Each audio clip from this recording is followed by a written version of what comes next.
और बिस्तर पर लेट गया। रात के लगभग 11 बजे उसका फोन बजा। स्क्रीन पर नाम था राकेश, एक पुराना दोस्त जिससे बरसों से बात नहीं हुई थी।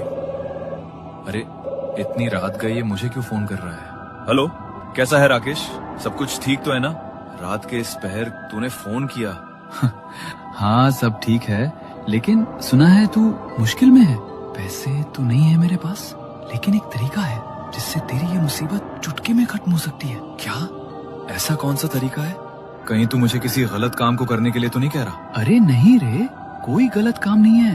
तू कल सुबह मेरे घर आ जा, मैं तुझे सब बताता हूँ। ठीक है, कल सुबह आता हूँ, बाय।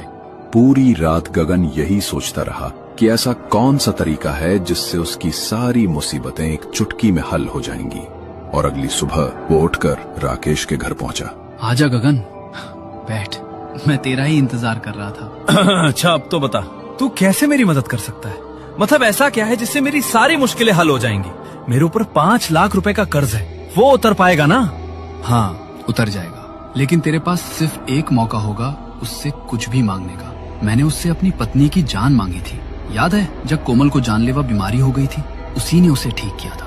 रुक, ये तू किसके बारे में बात कर रहा है? किसने पूरी की तेरी वो इच्छा? देख भाई, कुछ चीजें ऐसी होती हैं जो भगवान भी नहीं दे सकता, लेकिन इस दुनिया में कुछ शक्तियां ऐसी हैं जो नामुमकिन को मुमकिन बना सकती हैं। पिछले साल मैं एक तांत्रिक के पास गया था, वहाँ मैंने एक सौदा किया था। वो कोई इंसान नहीं था, ना कोई तांत्रिक। मैंने एक राक्षस से सौदा किया था गगन। वो मेरी एक इच्छा पूरी कर सकता था और उसने कर दी। मेरे पास अभी भी वो है, तू उसे ले जा और अपनी एक इच्छा पूरी कर ले। राक्षस? राकेश, तो तू मजाक तो नहीं कर रहा ना? नहीं नहीं, ये कोई मजाक नहीं है और इसमें कोई खतरा भी नहीं है। तू चिंता मत कर, बस उसे ऐसी जगह रखना जहाँ कोई आता जाता ना हो और तुम्हारे अलावा उसे कोई छू ना पाए। ठीक है, मैं ध्यान रखूंगा। राकेश गगन को अपने घर के अंदरूनी कमरे में लेकर गया, जहां गहरा अंधेरा पसरा हुआ था। उसने अपने फोन की टॉर्च जलाई और एक पुरानी संदूक खोली जिस पर धूल जमी हुई थी। उस संदूक के भीतर काले कपड़े से ढका एक कलश था। राकेश ने वो कलश उठाया और गगन की ओर बढ़ाते हुए कहा, आज से मैं इसे तुम्हें सौंप रहा हूँ, अब तुम इसकी इच्छा पूरी करना। गगन, तुम इसे स्वीकार करो। क्या तुम अपने मन से इसे स्वीकार करते हो? हाँ, मैं अपने मन से इसे स्वीकार करता हूँ। गगन ने वो कलश लिया और उसे अपने झोले में रखकर वहां से निकल गया। लेकिन जैसे ही वो राकेश के घर से निकला तो राकेश के चेहरे पर एक शैतानी हंसी छा गई। मैंने तुम्हें बचा लिया कोमल। मैंने तुम्हें बचा लिया। अब गगन ने उसे स्वीकार कर लिया है। अब तुम वापस जिंदा हो जाओगी। राकेश खुशी से पागल होता हुआ उस कमरे के अंदर बने एक और कमरे में गया, जहां उसकी पत्नी कोमल का मृत शरीर रखा था। उसने कांपते हाथों से उसका चेहरा छूने की कोशिश की, लेकिन जैसे ही उसका हाथ शरीर से लगा, कोमल का शव अचानक बुरी तरह सड़ने लगा। ये देखकर राकेश के होश उड़ गए। तभी कमरे में एक भयानक गूंजती हुई हंसी सुनाई दी। राकेश ने कांपते हुए पीछे मुड़कर देखा तो वहां एक लंबा चौड़ा विकराल राक्षस खड़ा था, जो उसकी आंखों में देखकर हंस रहा था। तुझे क्या लगा तू अपनी बला किसी और पर डालेगा तो मैं उसे छोड़ दूंगा? तूने झूठ बोला उससे कि तू मुझे कहां से लाया। मुझे तो तेरी पत्नी लेकर आई थी, इसलिए तो आज ये सब भुगत रही है। और अब वो मारी गई है।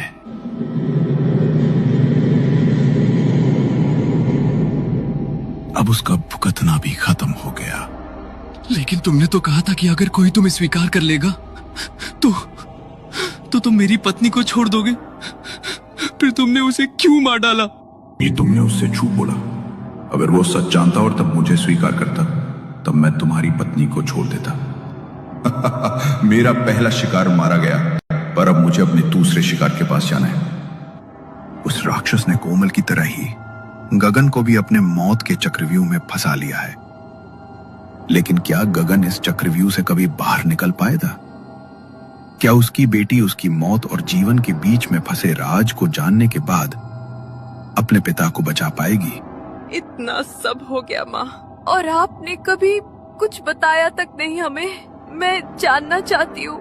जानना नहीं, मैं पापा से मिलना चाहती हूँ माँ। बताइए, कहाँ है मेरे पापा? बेटी, चाहकर भी हम अब उनसे नहीं मिल सकते। वो जिंदा तो है, पर उनका जीवन अब उस राक्षस के हाथों में है। ना हमारे ऊपर 5 साल पहले वो मनहूस घड़ी आती, और ना ही तुम्हारे पापा को राकेश से मदद मांगनी पड़ती। उसी ने तुम्हारे पापा को वो कलश दिया था। उसके बाद जैसे सब कुछ बदल गया बेटी। उस कलश की मनहूसियत हमारे घर पर छा गई। तेरे पापा हम सबको बचाने के लिए उसे लेकर उस खंडहर में चले गए, और मेरे नाम सिर्फ एक खत छोड़ गए। इतना कहकर माया कुछ देर तक चुप रही। उसके हाथ कांप रहे थे, जैसे बरसों से दिल में दबी हुई कोई बात आज जबान तक आ गई हो। फिर वो धीरे धीरे अलमारी के पास गई। उसने अंदर से एक छोटा सा लिफाफा निकाला। उस पर धुंधले अक्षरों में लिखा था, मेरे जाने के बाद पढ़ना। माया ने वो खत शीतल की ओर बढ़ाया। शीतल अब गगन ने लिखा खत पढ़ रही थी। उस खत में लिखा था, मैं नहीं जानता था माया कि मेरा दोस्त मेरे साथ इतना बड़ा विश्वासघात करेगा।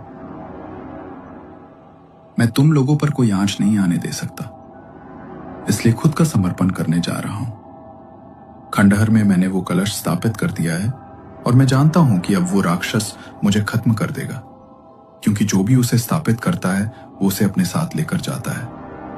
अगर कोई अपने मन से उसे स्वीकार कर ले, तभी मेरा पीछा छूट सकता है, लेकिन मैं ऐसा नहीं चाहता। मैं अपनी जान बचाने के लिए किसी और की जान खतरे में नहीं डाल सकता। वो खत पढ़ते ही माया के पैरों तले से जमीन खिसक गई। वो एक तांत्रिक बाबा को जानती थी।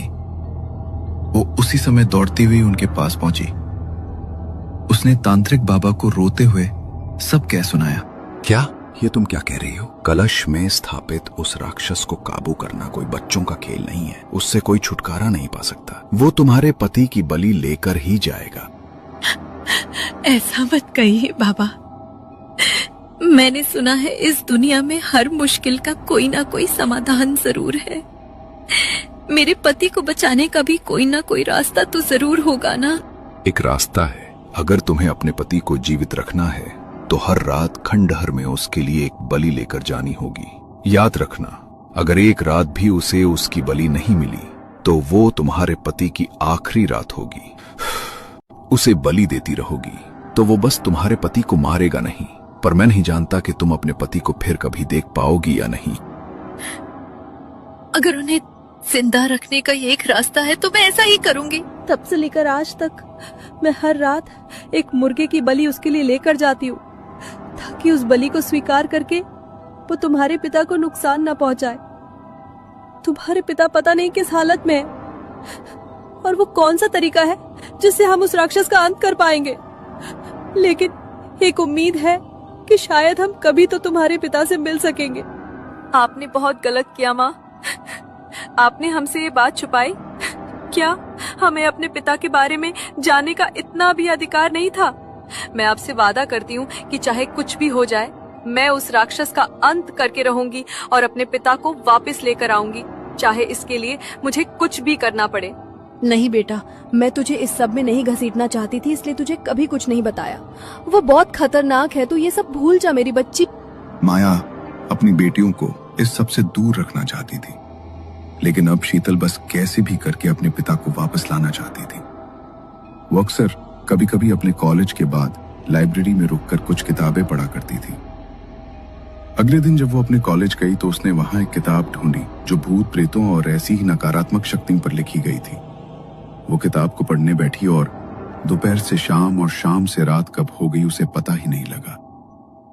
तभी उसे एक पन्ने पर ठीक वैसी ही एक शक्ति के बारे में लिखा हुआ मिला जैसा उसे उसकी माँ ने बताया था।